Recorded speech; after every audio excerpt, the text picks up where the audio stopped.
सत साहिब सतगुरुदेव की जय।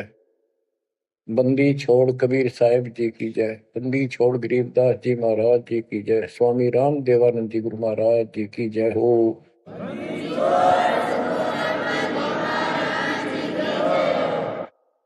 सर्व संतों की जय, सर्व भक्तों की जय, धर्मी पुरुषों की जय। श्री काशी धाम की जय, श्री सुडानी धाम की जय, श्री क्रोथा धाम की जय, श्री बरवाड़ा धाम की जय। सत साहिब परम पिता परमात्मा कबीर परमेश्वर जी की असीम रजा से बच्चों हमें अपने घर का ज्ञान हुआ।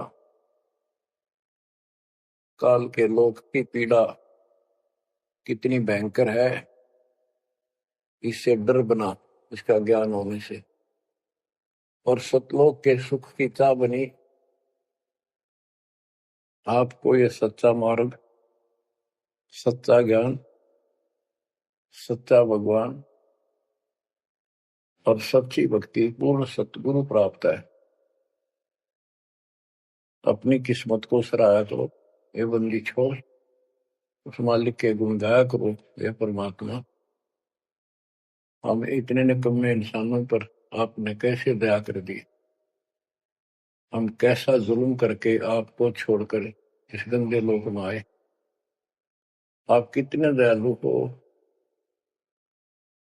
गरीबदास जी कहते सतगुरु आए दया करी, इस गंदे लोक में झांके भी कोई नहीं ऊपर जाने के बाद।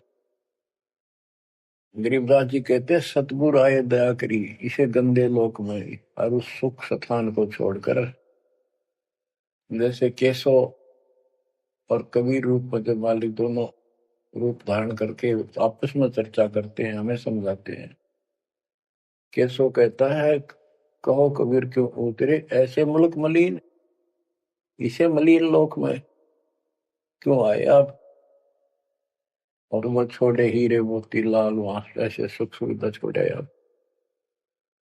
तो कबीर साहब कहते हैं भवसागर में आए हैं जीव हमारे लाल, इनके लिए आया गोता मारू स्वर्ग में जा बैठू पाताल, गरीबदास ढूंढता फिर अपने हीरे मोती लाल।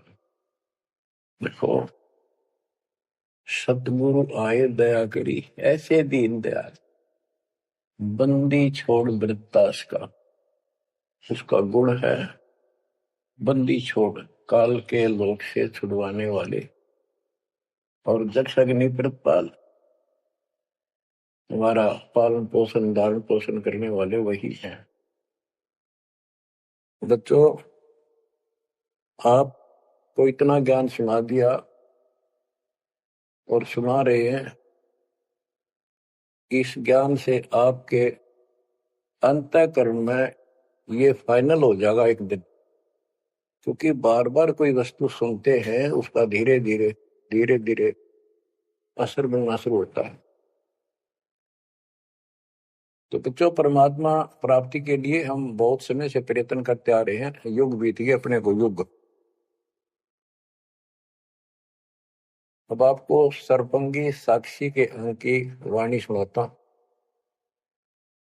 क्योंकि इस अमर वाणी से अमर ग्रंथ से हमारे को ये पता चलेगा कौन सी साधना गलत है। हम किन को संत साधु मानते थे, वो कितने सफल रहे या असफल रहे। ग्रीव चुंडित मुंडित भद्रा, मोरनी मैल न पावे, दो मर पान ठडेसरी ये दो जक धक्के खावे। चुंडित बड़े बड़े जटाधारी, बाल रखे हुए हों, कंठी माला पहन रखी हो, कान कून पड़वा रखा हो या वैसे मुंड मुड़वा रखे हो, गले में मालाएं हो, राख लपेट रखी हो या कति सिर कोरा कचकोला कढ़ा रखा उस तरह करवा कर, और गेरवे कपड़े भगमा कपड़े पहन रखे होते हैं। कुछ सुल्फे पीवे और ठंडे स्त्री खड़े होकर तप करते हैं, ठंडे स्त्री बोलते हो। तो कहते हैं गरीब चुंडित मुंडित भद्रा, मोनी मैल न पावे। कुछ मौन रखते हैं, ड्रामा करते हैं, ढोंग करते हैं कि साधु बोलता नहीं भाई, 6 साल से मौन बैठा है, और संकेतों से काम करे सारा। बात कहीं वो लिख के दे दे, वैसे संकेत कर दे, पानी पीना है मुंह का हाथ लगा दे।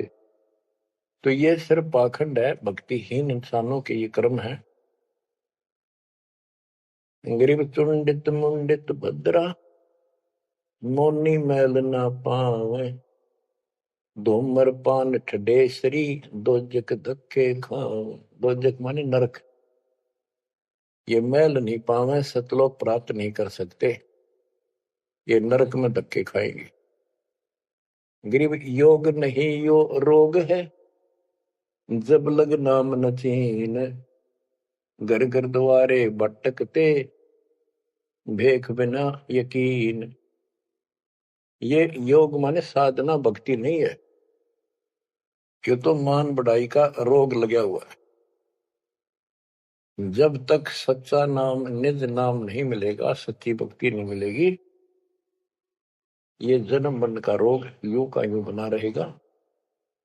और घर घर द्वारे भटकते, भेख बिना यकीन। गिर भेख लिया तो क्या हुआ, जब लग नहीं विवेक, 3 काल निपजे नहीं, नहीं मिटे कर्म रेख। ये भेख लेना होता है किसी विशेष पंथ में, उसकी वेशभूषा ग्रहण कर लेते, दीक्षित माने जाते हैं। जैसे वैष्णव परंपरा के व्यक्ति एक कंठी माला गले में डालते हैं, सफेद बाणा पहनते हैं, तिलक लगाते हैं, बड़ी बड़ी दाढ़ी पूछ रखते हैं, इनको वैष्णव साधु बोलते हैं। दूसरे कनपाड़े हैं, कान पड़वा लेते हैं, उनमें बाला जैसी मोटी मोटी मुद्रा डालते हैं, बड़ी बड़ी जटा रखाते हैं, सुल्फे पीते हैं, चिमटे रखे।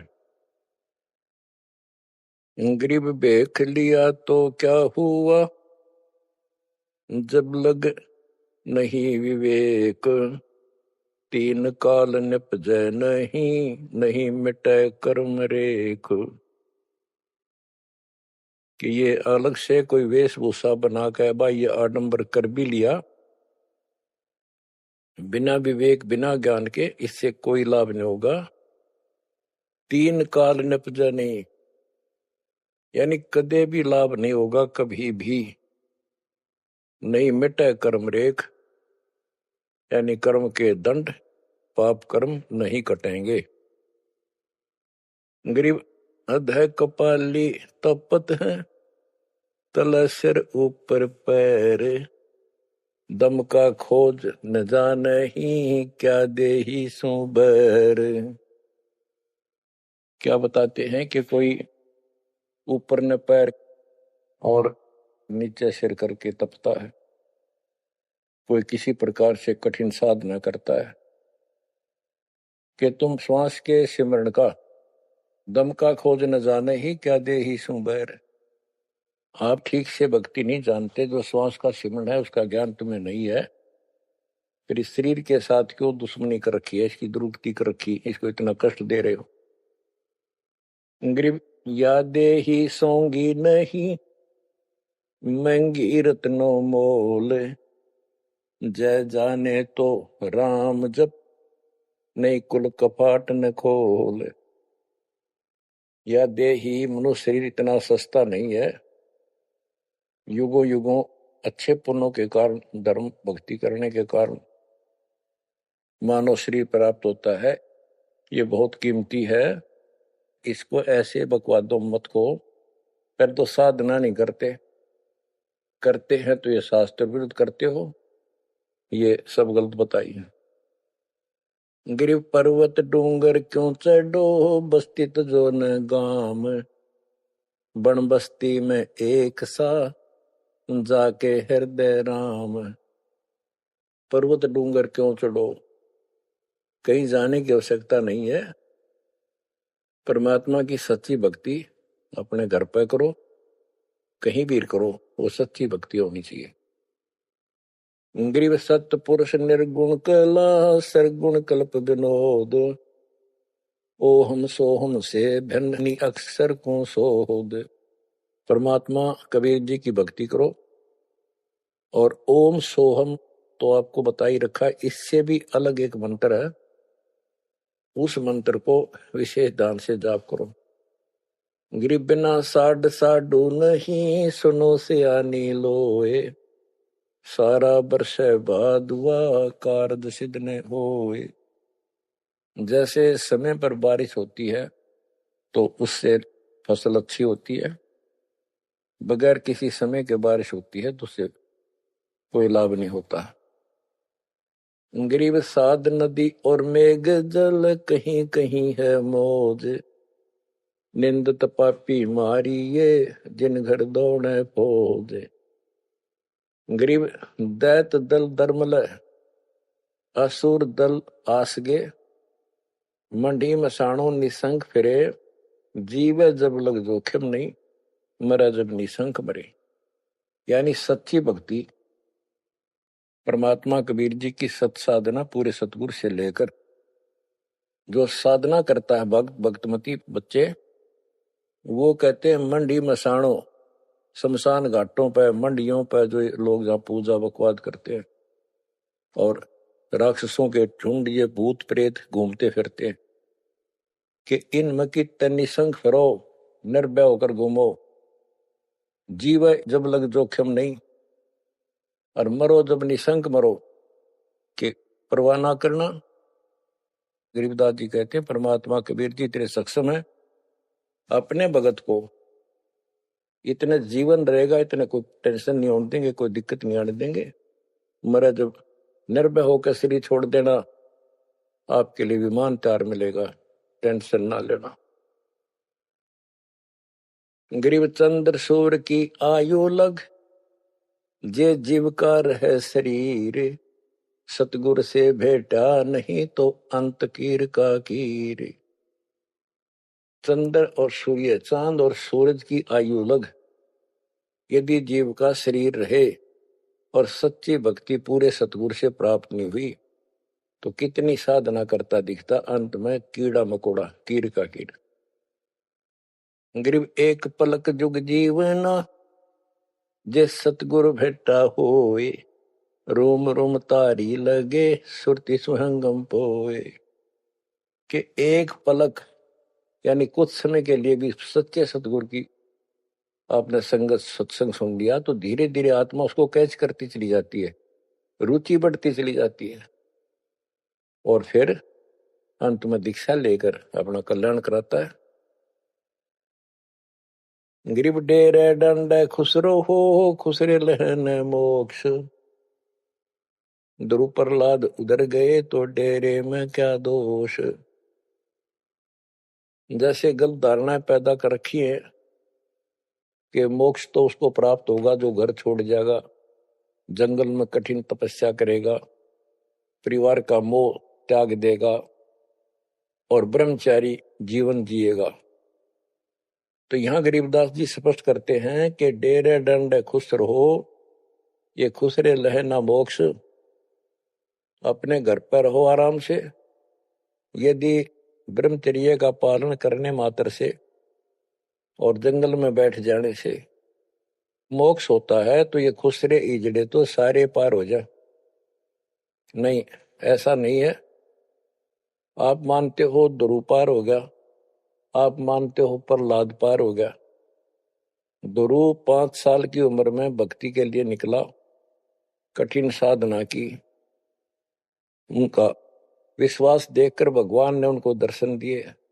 ध्रुव को राज्य की चाह थी और कुछ नहीं मांगा था, क्योंकि कारण क्या था, उत्तानपाद राजा था और ध्रुव की माँ उसकी पत्नी थी यानी राजा की रानी थी।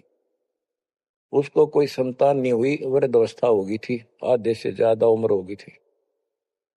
तो उसकी ध्रुव की माँ सुनीति थी। सुनीति ने अपने घर जाके अपने माता पिता से अपनी छोटी बहन सती राजा के लिए मांगा। कारण ये था कि एक दिन नारद जी आए, नारद जी ने बताया उस सुनीति को, ध्रुव की माँ को, कि राजा दूसरी शादी करे, उसके बाद आपको पुत्र पहले होगा, उसको बाद में होगा। वैसे संतान नहीं होगी, यह संयोग है। रानी ने राजा को मनाया, अपने घर वालों से रिक्वेस्ट करी, आखिर में उस लड़की छोटी बहन को राजा के शादी करवा दी। अब सुरीति ने ये ईर्ष्या होगी कि मेरी बहन ने मेरा जीवन बर्बाद कर दिया, एक बूढ़े का ब्याह करवा दिया मेरा, मैं किसी राजा के शादी होती, स्वतंत्र रहती। जब विवाह करके राजा लेके आ रहा था अपनी सुरीति सेकंड पत्नी को, राज की सीमा पर जाके रथ रुकवा लिया और बोली वो सुरीति, मेरी कंडीशन है, ये मानोगे तो मैं आगे कदम रखूंगी, नहीं मैं तेरे साथ नहीं जाऊंगी। राजा ने पूछा क्या बात है? कि जो मेरी बहन है उसको निकाला दे दे, उसको अलग रखेगा, उसको खाने का भी माप तोल के देना होगा, दुहागन करेगा। इसमें काफी कंडीशन होती, दुहागन के लिए अलग से मकान बनाया जाएगा। राजा ने मान लिया। और दूसरे ये होगा कि जो मेरा पुत्र होगा उसको राज मिले, मेरी बहन के पुत्र को राज न मिले। इस तरह की शर्त सारी राजा ने मान ली। आगे फिर पहले ध्रुव हुआ। ध्रुव जब उत्पन्न हुआ उस समय माँ वैराग्य में थी, घर से अलग दूसरी जगह रखा हुआ था। और ये बहुत लंबी कहानी है, इतना यहां नहीं बता पाऊंगा।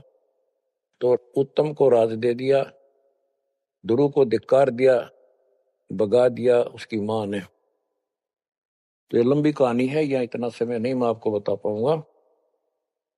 तो ध्रुव परमात्मा से राज लेने के लिए मां से पूछा ध्रुव ने, मां उत्तम को राज किसने दिया? बेटा भगवान देता है, परमात्मा ने दिया, उसके भाग में लिख दिया, तेरे भाग में नहीं है। तो ध्रुव बोला मैं भगवान से राज लूंगा। यूं कहकर छोड़ कर चल पड़ा। 6 महीने तक एक पैर पे खड़ा होकर या जैसे भी तपस्या खूब की, जाप किया। पिछले संस्कार से होता ही है, वैसे तब तो दुनिया करती है। पिछले युगों का बहुत संस्कार भक्ति करते करते आए हुए थे, और वो काफी संग्रहित थी, उसके प्रति फल मालिक ने उनको ऐसा कुछ कर दिया। परमात्मा प्रगट हुए, बोले भाई क्या मांगता है बोलो। मुझे राज चाहिए भगवान, मुझे राज दो। ठीक है, राज दे दिया कि पहले तो यहां कर, फिर तुझे ऊपर अलग से नगरी बना के दूंगा द्वीप। ध्रुव वापस आ गया। उधर से ये दोनों बड़े हो गए, उत्तम भी और ध्रुव भी। उत्तम का विवाह भी हो गया, ध्रुव का विवाह भी हो गया। उत्तम मारा गया एक राजा से युद्ध होने से, तो राज भी ध्रुव को मिल गया, और उत्तम वाली जो पत्नी थी वो भी ध्रुव के साथ लगाई गई। तो कहने का भाव ये है, बकवाद नहीं चले। वे विचार परमात्मा को कति पसंद नहीं, पर शादी विवाह कभी मना नहीं किया। ब्रह्मा विष्णु महेश तीनों शादीशुदा, और इनके उपासक को ब्रह्मचारी रहना चाहिए। अच्छी बात है, बकवाद नहीं करनी चाहिए, लेकिन ये एक गलत धारणा बनाना अच्छी बात नहीं। गरीब डेरे डंड है, खुश रहो, खुश रहे लेना मोक्ष, ध्रुव प्रहलाद उधर गए, तो डेरे में क्या दोष। जैसे ध्रुव ने शादी कराई, ध्रुव की भी संतान हुई, और आप कहते हो ये पार हुआ, तो ये डेरे में था, घर में था, गृहस्थी में था, तो भी पार हुआ। कितना पार हुआ? वो पार होना अलग अलग स्टेजेस है। एक तो स्वर्ग तक पहुंच गया, पार हो गया। ये स्वर्ग तक पहुंचने को पार मानते थे। और प्रहलाद प्रहलाद भगत की 10 साल की उम्र में परमात्मा मिले, नरसिंह रूप धारण करके उसकी रक्षा की। उसके बाप राक्षस को मारा, प्रहलाद को राज्य दिया, और शादी कराई प्रहलाद ने बड़ा होकर के। उसके एक पुत्र हुआ बैलोचन, और बैलोचन का पुत्र हुआ राजा बलि। यानी प्रहलाद का पोता राजा बलि था, जिसने 100 अश्वमेघ यज्ञ की थी, और भगवान बावना रूप धारण करके उसकी सोमी यज्ञ को खंड कराने के लिए गए थे। तो कहने का भाव ये है, गरीबदास जी कहते डेरे डांडे खुश रहो खुश रे लहना मोक्ष, ध्रुव प्रहलाद उधर गए। इनका उद्धार हो गया। कितना हो गया वो उस भक्ति पर निर्भर करता है। तो इस गृहस्थी में क्या दोष है। गरीब ज्ञानी को सतगुरु मैंने खोजी दीन ताड़, सिर पर सत कबीर है उड़ी भरम की बाढ़। हमारी ये भरम की बाढ़ हमारी सब शंकाएं समाप्त कर दी कबीर भगवान के अमृत ज्ञान। कबीर और ज्ञान सब ज्ञानड़ी, कबीर ज्ञान सो ज्ञान, जैसे गोला तोब का करता चले मैदान। गरीब दत्ता जी आगू मेले, दक्षिण बीच दयाल, सूखा खोट हरा हुआ ऐसे दीन दयाल। दत्ता जी आगू मिले, दक्षिण बीच दयाल, सूखा खोट हरा हुआ ऐसे दीन दयाल। बच्चों, संत गरीबदास जी ने ये वाणियां कैप्सूल रूप में बना रखी हैं, जैसे पुड़िया होती है। इस एक पंक्ति में बहुत बड़ी कथा इसके अंदर भर रखी है। ये सुनाता हूं। एक दत्ता तथा जिया नाम के दो ब्राह्मण भाई थे। इनको तत्वा जीवा भी कहते हैं। ये अपनी देसी भाषा में गरीबदास जी ने दत्ता जिया का है। ये गुजरात स्टेट के अंदर एक भरूच शहर है, भरूच, समुद्र के किनारे पर। और उससे 12 किलोमीटर दूर एक मंगलेश्वर गांव है। हम खुद देख कर आए थे उसको, उस स्थान को। कई भगत थे मेरे साथ। तो मंगलेश्वर गांव के पास एक शुक्ल तीर्थ नाम का गांव हुआ करता था, जिसमें जिया और दत्ता ये दो ब्राह्मण भाई भी रहते थे। वो सारा ब्राह्मणों का ही गांव था। वो आसपास गांव में जाके पंडिताई किया करते थे। दत्ता और जिया बहुत ही परमात्मा के चाहने वाले थे। वो सत्संग सुनने जाया करते थे। जहां भी किसी साधु संत का सत्संग होता था तो सभी ये कहते थे भाई मोक्ष के लिए पूर्ण सतगुरु की आवश्यकता होती है। गुरु बिन मोक्ष नहीं होगा, गुरु बिन सच्चा ज्ञान भी नहीं होगा। जहां भी जाते थे वो मंडलेश्वर प्रवक्ता एक ही बात बताते थे।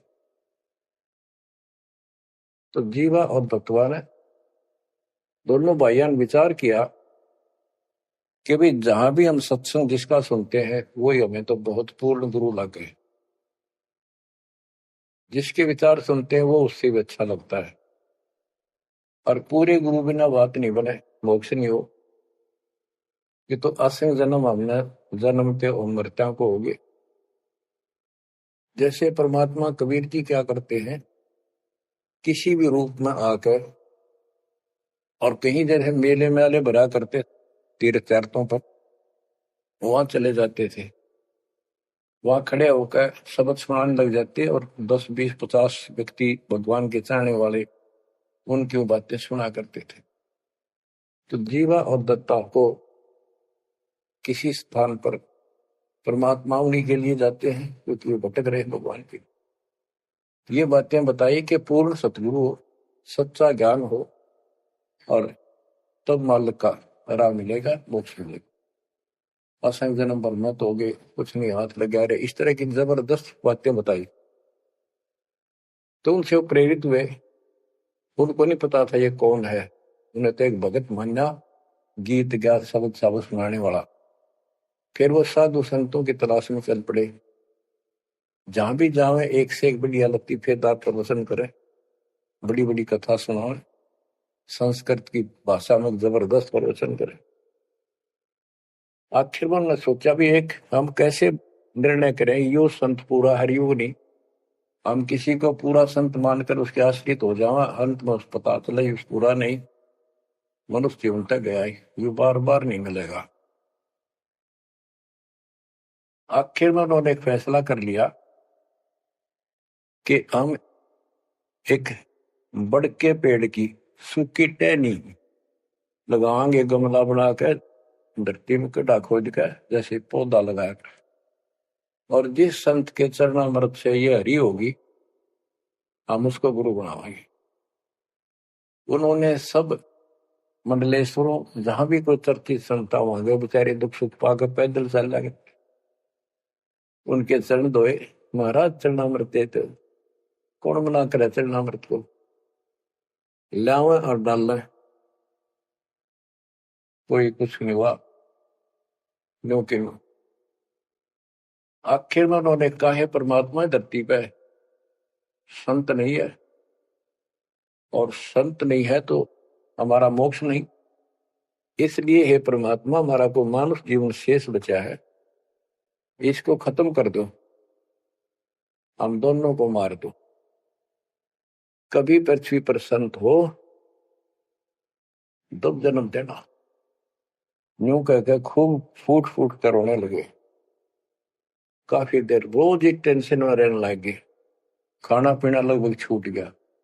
कैसे तो मर जाना अच्छा है, ये तो पशु जैसा जीवन बहुत बार जी लिए। तो कबीर साहब डर रहे कम सुना गए थे, कहीं कहीं इकट्ठे होकर खड़े हो जाते थे, जाते थे, भटकते थे, वहां मालिक भी किसी न किसी रूप में चले जाते थे। उनके यह प्रेरणा भर दी थी, बाकी मंडले सुना के बस में यह भी ना थे कि इसी प्रेरणा भर दे, इतना वैराग डाल दे। एक दिन परमात्मा पहुंचे उस सुकल तीर्थ गांव में, गली में जा रहे थे तो दत्ता बाहर निकला और बोला, जीवा देख एक संत घूम रहा गली में, कहो तो बुला लो। जिया बोला रहे, संत इसे मंडलेश्वर देख लिए कि सड़क छाप पर के पाओगे, क्यों जी दुखी करे और कई दिन रोना पड़ेगा, कुछ ना इनका पल्ला। दत्ता बोला, मेरा तीसरा दिल करे है, बुला लो लेक में। भाई साधु सा दिखा है, चेहरे से बहुत अच्छा लगा, देखते ही आत्मा खुश हुई। जिया बोला, बुला लो, मैं क्यों नाटू। वो तो बुला लिया, एक बैठने का मुद्दा सा दे दिया, सटूल सा, बैठो महाराज बैठो। जीवा ला परात निकाल कर थाली, महाराज के चरण दो के और जा जिया उसमें डाल दे, पौधा में डाल, अगर संता के चरणामृत इधर उधर में डालिए कितना, गमले में डाल दे। जीवा डालने लग रहा है, डालते डालते उसको पोपल फूट आई, वट वर्ष की टहनी के। जिया बोला, दत्ता आइए आइए, क्या होगा। दोनों देखकर सुन हो गए, आते पैर पकड़ लिए। हे परमात्मा, हमने तो ये सोच लिया था धरती पर संत नहीं है। कबीर साहब बोले, जिस दिन पृथ्वी पर संत नहीं होगा आग लग जाएगी इस पर, या कोई नहीं बचेगा, काल फूक देगा इस पृथ्वी को। हे मालिक आप पहले क्यों ना आए, हम तो बहुत भटक लिए थे, हम तो सोच लिया था धरती में कोई संत नहीं, और हम तो मरा हो भूखे पैसे रह के, कति ना जीण के रहे थे ना मरण के। तो परमात्मा से काफी लिपट के सीने के लग के कभी चरणों में गिर के और सो शुक्र बनाओ, हे परमात्मा पहले क्यों नहीं आए, हम तो हमारे लिए कति सारे घूम लिए मंडलेश्वरों के, किसी के पास कुछ नहीं पाया। परमात्मा बोले, बच्चों ये संत की पहचान नहीं थी जो तुम कर रहे थे, ये तो सिद्ध भी कर दे, थोड़ी बहुत चमत्कार जादूगर कर देते हैं, हथेड़ी में गेहूं हरे कर देते हैं, ये कोई पहचान थोड़ी तुमने ये क्या तरीका अपनाया था। संत की पहचान ज्ञान से होती है, समाधान से होती है। और मैं पहले भी आ सकता था, लेकिन आपका कति विश्वास नहीं रहा हो, मेरे में कति विश्वास नहीं बनना था, क्योंकि मैं तो आपके हिसाब लग रहा हूं जैसे आंधड़िया फिरनिया मांगड़िया खड़िया, और वो मंडलेश्वर जिसके हजारों बड़े बड़े सेठ साहूकार शिष्य, तुम न सोचो कि और भी कोई होगा जरूर, इसने सड़क छाप न के छोड़, उनके पास जाते, वहां कुछ मिलना था नहीं तो मेरे तो भी चले जाते। गुरु के प्रति नाम दीक्षा लेने के बाद स्वप्न में भी नहीं आना चाहिए आन कोई नकली संत। लेकिन कबीर साहब ये भी कहते हैं कि जब ल गुरु मिला नहीं साचा, तब ल गुरु करो 10 पाचा। पूरा गुरु ना मिला, इतने चाहे 100 छोड़ दो, 10-20 कितने छोड़ने पड़ो, त्याग दो, लेकिन मेरे प्रति तुम्हारी अविश्वास हो जाता तो मेरे से खत्म हो जाते आप। इसलिए मैं लास्ट में आया हूं, तुम्हारी सारी फड़क निकल ली, तुम कभी थक कर और छक कर बैठ चुके थे कि कोई कितना कुछ नहीं किसी के पास, ये सिद्धि भी कोई ना इनके पास, ये बनने इनकी फेल कर दी ना, कोई इनको चमत्कार भी कर दे उतारे लिए, इसलिए फेल करी कि ये पहचान संत की नहीं होती। लेकिन तुम मेरे पिछले संस्कारी थे, इसलिए मैं काल के मुंह में तुम्हें नहीं जाने दे सकता। एक भक्ति करो। अब उन्होंने सब वो बकवाद पूजाएं जो यजमान बना रखे थे वो छोड़ दिए। कोई किसी के झाड़े जुड़े लाना या किसी के मृत्यु पे जन्म होने पर किसी का नहीं जाना छोड़ दिया, सत साधना करने लगे, जमीन थी अपना खेती करें और परमात्मा की कृपा से बढ़िया गुजारा हो गया। ब्राह्मणों को इस बात की ईर्षा होगी कि इन्होंने तो धर्म बदल लिया और हमारी सब क्रियाएं छोड़ दी, उनको जाति से निकाल दिया।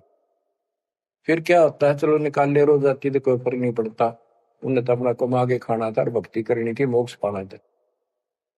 एक का लड़का था, एक का लड़की थी, दोनों भैया जवान हुए। ब्राह्मणों को यहाँ शादी के लिए जावे, रिश्ते के लिए लड़की का सब मना कर दिए, तुम तो जाति से बहिष्कृत हो, हम तुम्हारी कन्या का वहां नहीं लेंगे, रिश्ता नहीं लेंगे। दोनों टेंशन में आ गए। कबीर साहब बोले ऐसे करो, तुम ये अफवाह फैला दो कि भाई जीवा का लड़का और दत्ता के लड़के की शादी कराएंगे उस दिन, और वो तो कोई हमारे बच्चा ने उठता नहीं, हमने तो आपस में ब्याह करना पड़ेगा इनका। ये सारा सुरसराट फैला दिया, पंडितों की पंचायत हुई।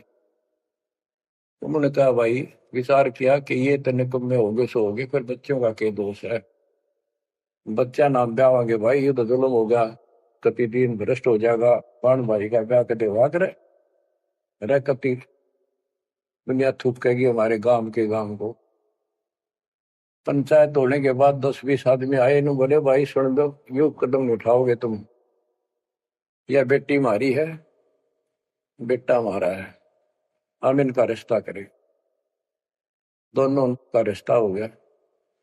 परमात्मा बोले देखा बेटा, मांग लेगी ना, फटकड़ी रंग भी आया चोखा, हो गया ब्याह भी हो गया और सारे काम हो गए, टेंशन ना लो। तो बच्चों मुश्किल से आसान करेगा आन के,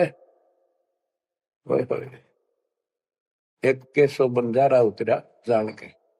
तो कहते हैं ऐसे कोई दिक्कत आओगी तो मालिक 100 समाधान निकालेगा, पर निकालेगा तब जब आप उसके प्रति पूर्ण रूप से समर्पित हो जाओगे। गरीब आसन अचल कबीरे का, सबका सतगुरु एक, ब्रह्मंड 21 समझ ले, या धूमे के सिरेख, कि 21 ब्रह्मांड को देख ले, ये धूमे के सिरेख यानी कति नासवान, बिल्कुल अस्थायी, इनका कोई अस्तित्व नहीं। अब साइंस ने ये सिद्ध कर दिया, साइंटिस्टों ने, खगोल भगोल के जानने वालों ने, पृथ्वी भी घूमती है, सारे लोग घूमते हैं, यहां तक भी सिद्ध हो गया कि सूर्य भी चला है, लेकिन पूरे ब्रह्मांड के साथ चलने से इसका पता नहीं लग रहा, ये घूमते हैं। कहने का भाव ये सारे ऐसे लटके हुए हैं जैसे पतंग। गरीबदास जी ने कहा सर्वलोक ऐसे है जैसे पतंग आकाश में लटके पड़े हैं। और जिस दिन भी इसका अंत होगा सारे एक दूसरे से टकरा टकरा कर आग लग जाएगी, या कोई ठीक ठिकाना नहीं है। और क्या बताते हैं परमात्मा? गरीबदास जी बता अपने भगवान के बारे में, गरीब आसन अचल कबीर का, सबका सतगुरु एक, ब्रह्मांड 2100 समझ ले या धूमे के सिरेख। 21 ब्रह्मांड सब नासवान, धूमे के साथ धूसी उठ रही है, नथिंग एल्स। तो इस शरीर में देखो अपने ना, ये कितना सुंदर लगा है, कितना अच्छा, कितना प्यारा। हरकत खूब, एक्सरसाइज इसमें करा, कुश्ती इसमें करा, छलांग इसमें लगा ला। यह मालिक की कृपा से सारा कुछ हो रहा है, उसने इसमें शक्ति दे रखी है। और जरा सी उग चुक हो जा, हाथ ना उठा आदमी का, अदरंग मार जब वो पहलवान। तो परमात्मा कहते हैं इस कच्चे शरीर में इतना मत भूल है, भगवान को ना भूल है। ये लोक अच्छा नहीं है, या कोई भी ठीक नहीं है, या जो दिखाई देता है सब नासवान है। गरीबदास कहते हैं दृष्टि प्लस फना है धर्म पर कैलाश, या कृत्रिमवादी झूठ है बनावटी, ये सारा बनावटी है। सुरत समो श्वास, कृत्रिमवादी, ये बनावटी लोग हैं सारे। जैसे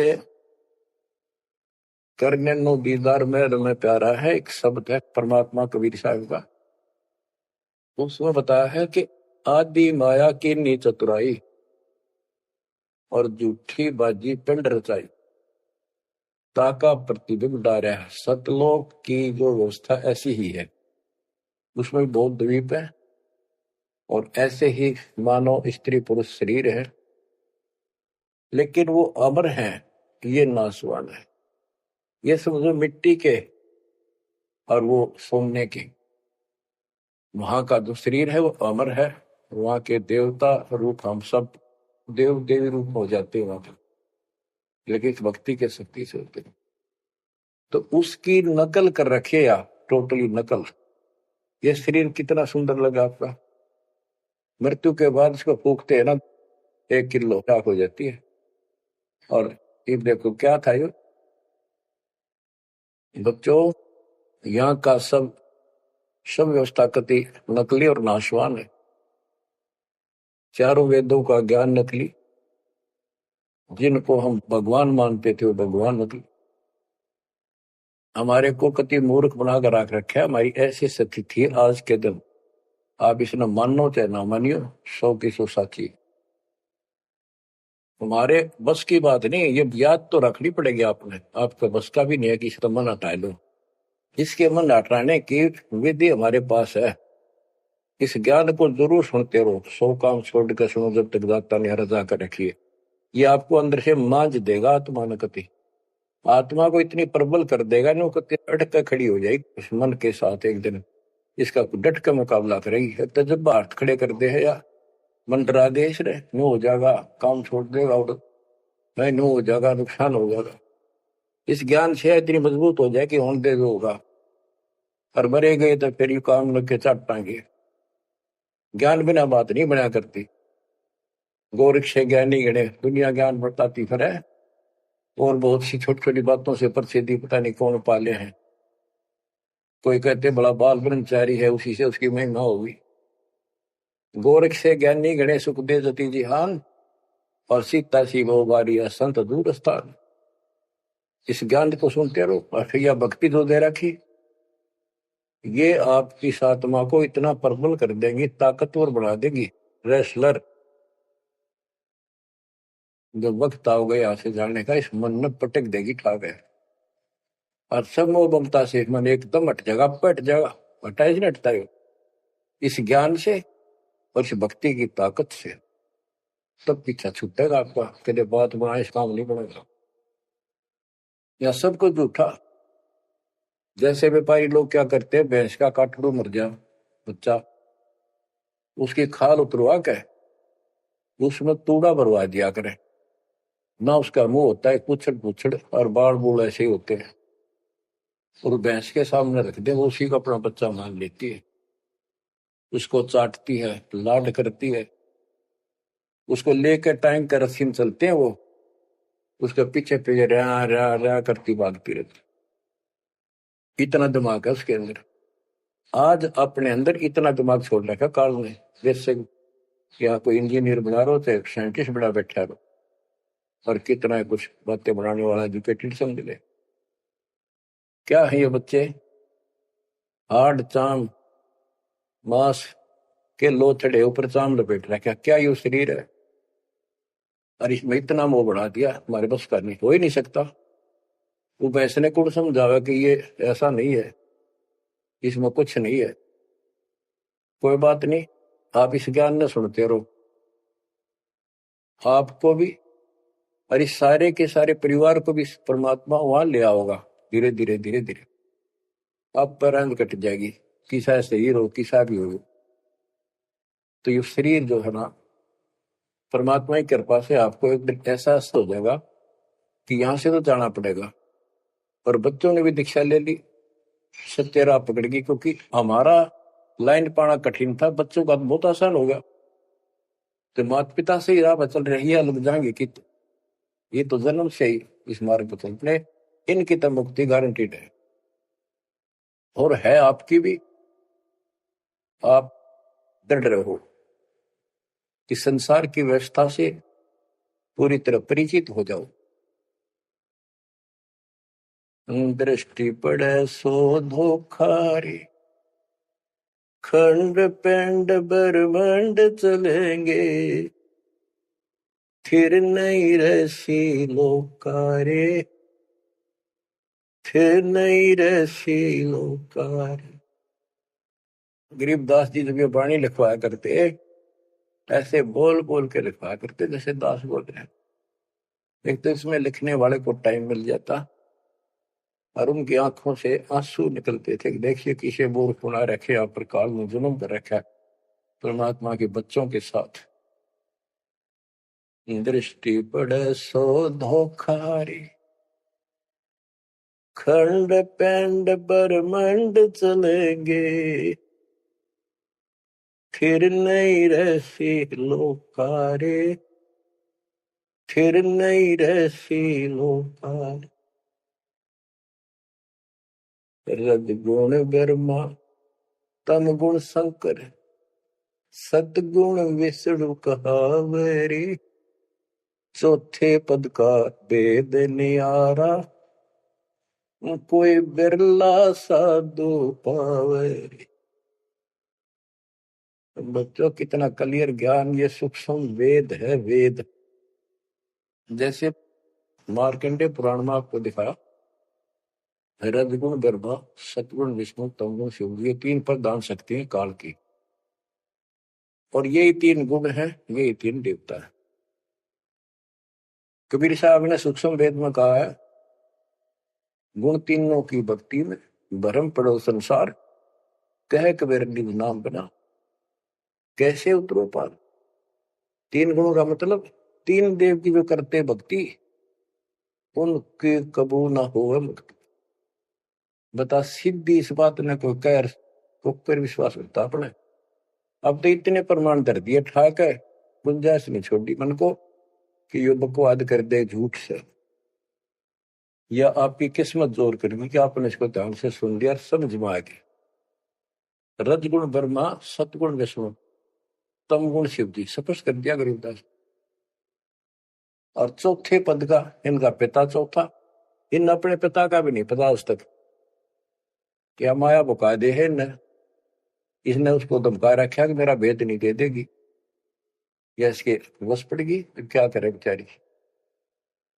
ऐसे औरत को ऐसे दबा कर रखा जाता, पुरुष प्रधान है आप, इसी कारण से। तो चौथा इनका पिता ज्योति निरंजन है, और कबीर साहब कहते हैं चार में छोड़ा है, और पांचवें को जावे, कहे कबीर सो मुक्ति पावे हम पर आवे। ऋग यजु है श्याम अथर्व, चारों वेद चतुर्भंगी रे, सूक्ष्म वेद वाचे साहिब का, सोहन सा सतसंगी रे। ये दुर्वेद अध्याय 40 श्लोक 10 में कहा है, कोई तो परमात्मा को साकार अवतार लेकर रामकृष्ण के रूप में मानता है, और कोई निराकार कहता तो पृथ्वी पर आता है कोई नहीं। परमात्मा साकार है या निराकार है वो तत्वदर्शी संत बताते हैं। गीता अध्याय 4 श्लोक 34 में ही कहा है कि तत्व ज्ञान को उन तत्वदर्शी संतों के पास जाकर समझो, उनको दंडवत प्रणाम करो, तब वो तत्वदर्शी संत में उस परमात्म तत्व का ज्ञान कराएंगे। यो ज्ञान आता कहां से है?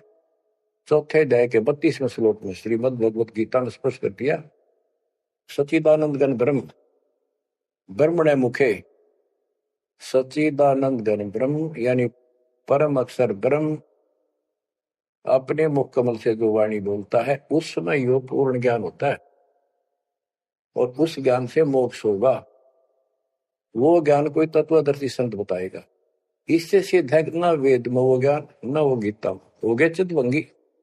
कित ढूंढा उसने, भ्रमित ज्ञान है इनके अंदर, इनकम्प्लीट ज्ञान। ऋग यजु है श्याम अथर्व, चारों वेद चितभंगी रे, सूक्ष्म वेद वाचे साहिब का, सोहन सा सतसंगी रे। बच्चों, आप वो सूक्ष्म वेद सुन रहे हो, पढ़ रहे हो, वांच रहे हो, आप वास्तव में सत्संगी हो। अलंकार अग है अनुरागी, दृष्टि मुष्टि नहीं आवरी, अकैलोक का वेद न जाने, फिर चार वेद के गावे। जब तुझे ऊपर के अकैलोकों का ज्ञान नहीं, अकैलोक वो चारों अमर लोकों को अकैलोक भी कहते हैं, और लास्ट वाले को नामी और अकैलोक भी कहते हैं, ऊपर वाले। अकय का अर्थ होता जिसने आज तक किसी ने ना बताया हो ना कहा हो उसकी जानकारी। तो ऊपर का ज्ञान तुम्हें है नहीं, इन चार वेदों ने कितना है पढ़ लो, कितना कंठस्थ याद कर लो, कितना इनमें इनके अनुसार साधना कर दो, मोक्ष नहीं हो सकता। बच्चों, कमाल की बात देख लो, ये वेद ऋषि पट का जख मार कर चले गए, किससे समझ में नहीं आई। कबीर साहब कहते, गुरु बिन वेद पढ़े जो प्राणी, समझे अनुसार रहे। चारों वेदों में कितना भी और मंत्र नहीं है। यजुर्वेद अध्याय 40 मंत्र नंबर 15 में एक ओम नाम है, स्पष्ट लिखा उसमें, ओम करतु समर किलवे समर करतुम समर। ओम नाम का जाप काम करते करते करो, विशेष कर्तव्य समझ कर मनुष्य जीवन का, और कसक के साथ, नथिंग एल्स।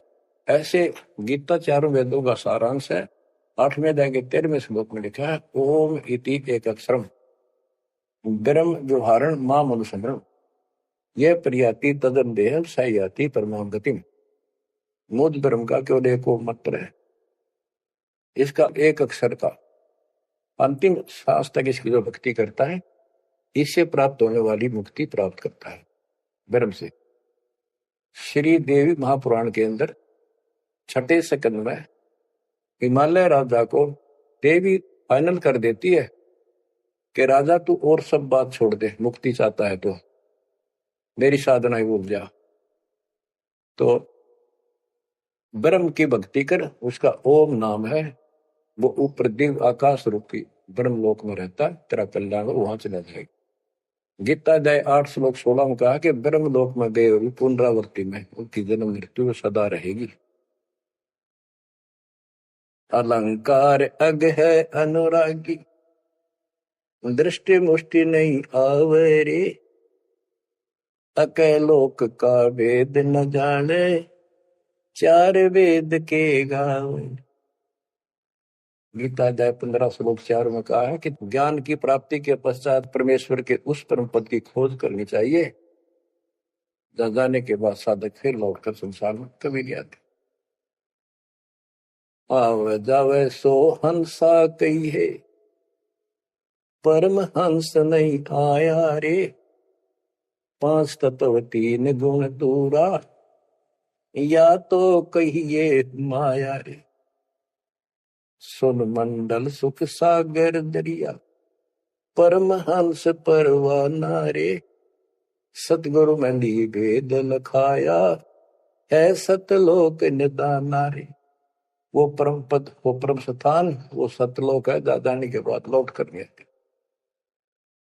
अगम दीप अमरापुर कोई, जा हिल मिल हंसा खेल रे। दास गरीब देश है दुर्लभ, साचा सतगुरु बेल रे। दास गरीब देश है दुर्लभ, साचा सतगुरु बेल। अगम दीप अमरापुर कोई, अमरपुर, अमरपुरी सतलोक अविनाशी परम धाम, सनातन परम धाम। जा हिल मिल हंसा खेल रे। वहां मौज मस्ती में रहते हैं भक्त, सारे बच्चे। दास गरीब देश है दुर्लभ, साचा सतगुरु बेल। वो लोक, वो देश बहुत दुर्लभ है, लेकिन सुलभ है सच्चे सतगुरु से। तो बच्चों, आपके ऊपर दाता ने कसर नहीं छोड़ रखी। इस सत्संग ने सुनते रहियो। ये थोड़े दिन की रजा है, घड़ी नहीं हुआ करती। कार्ड में सुहान देनी आप अच्छी तरह ठीक से विचार करने बैठ के। कोई बात ना, ये वाणियां रिकॉर्ड हो चुके थे, ये बाद में आपको दिए जाएंगे। रोज दिल्ली सुनो और भक्ति करना, और परमात्मा की कृपा से का बेड़ा पार होगा तुम्हारा। नोट कर लेना, सह परिवार सतलोक जाओगे। मालिक आपको मोक्ष दे, आपकी बुद्धि मालिक में दंड करे। गंदे लोग की यथार्थता तुम्हारे सामने आंखों के आगे घूमने लग जा, और सतलोक की चाह प्रबल हो जा। जहां साता बसा हुई, मन कर्म वचन समरियो सो। परमात्मा आपको मोक्ष दे, सदा सुखी रखे। सत्साई।